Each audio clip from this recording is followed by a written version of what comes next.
Hello everyone. In this video, I will show you how to use United Healthcare UCard on Instacart. Start by opening the Instacart app on your phone or go to the Instacart website on your computer. Make sure you are logged into your account before you begin. To add your United Healthcare UCard through your account settings, look for the account icon or the three horizontal lines in the top corner of the screen. Tap on it to open the menu.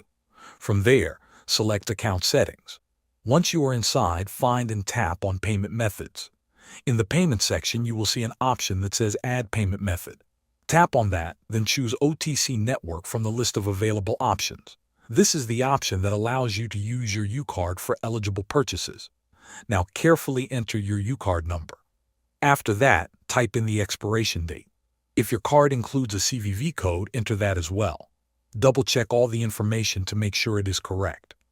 When you are done, tap Save. Your UCard is now added to your account and ready to use. After that, start by adding your items to the cart as you normally would. When you are ready, go to the checkout screen. Look for the section labeled Pay With, then select OTC Network. Keep in mind that only approved products can be purchased using your UCard. Thanks for watching.